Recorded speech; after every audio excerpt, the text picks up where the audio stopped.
श्री कृष्ण के प्रति श्री राधा की सखी का संदेश है। श्री राधा की दशमी दशा की सूचना के लिए कोई संदेश सखी ने श्री कृष्ण के पास भेजा। उस संदेश को यहाँ कहते हैं। सखी बोली, हे कृष्ण, तुम्हारे देश की ओर से आई हुई कोमल वायु द्वारा कृष्णांगी श्री राधा रोमांचित हो जाती है और तुम्हारे रूप से चित्रित मनोहर चित्रपट पर नेत्र लगाकर अपने नेत्रों को परितृप्त करती रहती है एवं आपके नाम रस से ही दोनों कर्णपुटों को सींचती रहती है और पंचम स्वर के गायन से भरी हुई वाणी से अकेली ही गुनगुनाती हुई आपके माने के मार्ग के ओर वाले वातायन में अर्थात जंगले में रात दिन बैठी रहती है। उसको खाने पीने की भी सुध-बुध नहीं है और हे कृष्ण, उसके अंग में अनंग जल रूप अग्नि दहकती रहती है, नेत्रों में ध्यान मुद्रा लगी रहती है, कंठ में जीव रहता है अर्थात आपके विरह में उसके प्राण घटघटी में आ रहे हैं। कर पल्लव पर चिरकाल तक कपोल सोता रहता है, वेड़ी कंधे पर अस्त व्यस्त पड़ी रहती है, वक्ष स्थल पर प्रक्षण चंदन लगा रहता है एवं उसकी वाणी में मौन विराजता है अर्थात पूछने पर भी कुछ उत्तर नहीं देती। तात्पर्य उसके अंग में ये सब इस प्रकार स्थित है, तथापि उसका चित्त तुम्हारे बिना और कहीं भी स्थित नहीं है और निज प्राण प्यारे तुम्हारे दूर चले जाने पर तो राधा की ये दशा हो जाती है कि अंधकार दूर करने वाले, व्योमांगण में विहार करने वाले स्फूर्तिशील निर्मल तेज विशिष्ट चंद्रमा के दिखते ही उसका श्वास रात्रि कमल का सा आचरण करने लग जाता है अर्थात चंद्रमा को देखते ही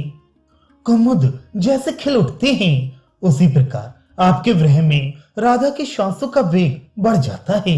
और उसका मुख कमल का सा आचरण करने लगता है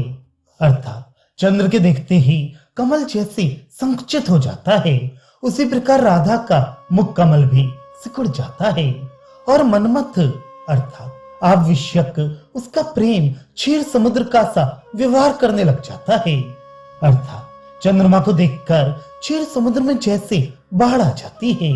उसी प्रकार श्री राधा के प्रेम में भी बाढ़ आ जाती है और उसके दोनों नेत्र चंद्रकांत मणि का सा कार्य करने लग जाते हैं अर्थात चंद्र दर्शन से चंद्रकांत मणि जैसे पिघलने लग जाती है। उसी प्रकार हमारी सखी राधा के दोनों नेत्रों से पनाले से बह निकलती हैं। हे मुरारी, तुम तो अपनी प्रियतमा इस राधा के विरह अग्नि शिखा समूह से संतप्त हृदय में भी सदैव आसन जमाए रहती हो, किंतु हे धूर्त हिमकण सदृश सुशीतल तुम्हारे हृदय में हमारी सखी राधा क्षणभर कभी भी निवास नहीं कर पाती है अर्थात ये कहाँ की सुनीति है कि आप तो दूसरे के घर पर पूरा अधिकार जमाए रहना और दूसरे को अपने घर पर क्षण भर खड़े भी न रहने देना। वाह जी वाह। हे मुकुंद, मृगनयनी, इस राधिका के संताप को आपसे मैं कैसे कहूँ कि देखो, आपके विरह से संतप्त जिसके हृदय पर रखा हुआ सरस कमलनी का दल भी पहले सूख जाता है, पश्चात संकुचित हो जाता है, तदनंतर चूर्ण सदृश हो जाता है, उसके बाद मुरमुरता को धारण करने वाले उस कमलनी के पत्र को श्वासों द्वारा प्रदोक्त वीरा अग्नि उसे भस्म कर देता है। अतः हे कृष्ण, कृष्णांगी राधा की मानसिक व्यथा का हम कैसे समाधान करें? कारण इसका कृष्णतर शरीर कहीं कंपित न हो जाए, इस हेतु से तो हम नलनी पत्र से बीजन भी नहीं करती हैं। विरह अग्नि से संदग्ध इसके शरीर पर कहीं फफोला न पड़ जाए। इस देह से मलया घेर चंदन के चूर्ण से युक्त जल से इसके अंग को भी हम नहीं सींचती और अधिक भार से इसका शरीर कहीं दबकर पीड़ित ना हो जाए, इसलिए इसके वक्ष स्थल पर पल्लव का आरोप भी हम नहीं करती हैं। अतः शांति के लिए किए गए हमारे सब उपाय व्यर्थ हैं। अब तो आप ही इस दुस्साध्य आदि का समाधान कर सकती हैं। हे कृष्ण, वही राधा वज्र से निर्मित आपके हृदय में यदि निवास स्थान प्राप्त कर ले तो पंचर केशरों से ताड़ित उसका सर्वथा कल्याण हो सकता है। और हे सुभग कृष्ण, तुम्हारे विरह के समय राधा की सखियों की पल्लव, दक्षिणानिल और कोकिल के प्रति परस्पर इस प्रकार की सांकेतिक उक्ति प्रत्युक्तियां होती रहती हैं कि एक सखी बोली, कोमल कोमल पल्लव वृक्षों में अंकुरित हो रही हैं। दूसरी बोली, उनको शीघ्रता से अपने नखों से छेदन कर दो, नहीं तो उनको देखकर राधा की विरह व्याधि बढ़ जाएगी। एक बोली, बहन दक्षिण वायु छा रही है। दूसरी बोली, अपने रेशमी आंचल से उसे रोक ले। एक बोली, अरे सखी, कोयल तो कू कू करती हुई क्रीड़ा कानन में प्रविष्ट हो रही है। दूसरी बोली, तो दारी शीघ्र ही अपनी चूड़ियों के शब्द से उसे डरा के भगा दे, अन्यथा राधा के कानों में उनका मधुर शब्द पड़ते ही व्याधि बढ़ जाएगी। हे सुंदर वर, हे कृष्ण, आपके विरह में राधा की एक मूर्छा समाप्त होती है, तत्क्षण ही दूसरी मूर्छा आ जाती है। इस प्रकार रात्रि भर इन दोनों मूर्छाओं का अनिर्वचनीय संधि क्रम चलता ही रहता है। और उस समय आपके लिए कंदर्प लेख लिखते हुए इस राधा के स्वस्ति इस पद का प्रथम भाग अर्थात स्व भी समाप्त नहीं होता, अर्थात मूर्छाओं की अधिकता से रात भर में एक अक्षर भी बन नहीं पाता। हे केशव, श्री राधा जब आपका चित्र बनाने का विचार करती है, तभी कंदर्प अपने धनुष पर प्रत्यंचा चढ़ा लेता है। उसके बाद जब राधा की चित्र बनाने की कूची धारण करने के लिए दोनों उंगलियां उपस्थित होती हैं, तभी कंदर्प ने प्रत्यंचा पर बाण चढ़ा दिया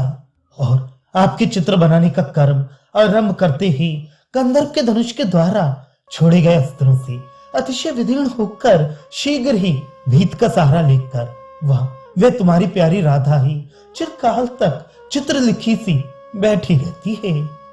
और अपने अंतःकरण की भावना से ही साकार रूप में परिणित आपको अपने सामने ही उपस्थित समझकर जब तक आलिंगन करने के लिए वेग से आगे की ओर अपनी भुजाओं को वलयाकार करती है, तब तक उस अपने शरीर को आलिंगन करके रोमांचित हुई उस राधा को देखकर वृष्टि जल के बहाने बादलों ने भी रोना आरंभ कर दिया। ये मैं मानती हूँ, अर्थात उसकी विरह दशा सबको असह्य है और आपके वियोग से जायमान दुख को हमारी सखी राधा ने असह्य होने के कारण मानो इस प्रकार बांट दिया। विश्वासी होकर सुनो, निरंतर बहने वाले नेत्र जल को उसने बंधुओं के बंटवारे में कर दिया है, अर्थात उसकी दयनीय दशा देखकर उसके सब बांधव निरंतर अश्रु बहाते रहते हैं और अपने विरहजन्य ताप को उसने अपनी सखियों में धर दिया है,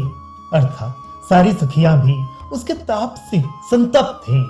सारी दीनता उसने अपने सेवकों के पास मानो धरोहर के रूप में धर दी है, अर्थात सेवकों की दीनता को देखकर तो दीनता भी दुखी है और अपने माता पिता आदि गुरुजनों के प्रति उसने अपनी सारी चिंता अर्पित कर दी है,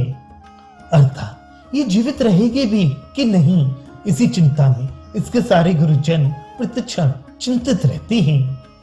अतः वह राधा तो आज या कल परम आनंदित हो जाएगी। केवल सूक्ष्म रूप से चलते हुए श्वासों से ही वह पीड़ित हो रही है, अर्थात श्वास निकलते ही तो वह आपके वियोग से छुटकारा पाकर आनंदित हो ही जाएगी। अतः आपको भी यदि उसके वियोग से दुखी नहीं होना है तो अभी तो कुछ श्वास बाकी है, शीघ्र अतिशीघ्र आकर इसके प्राण बचा लो,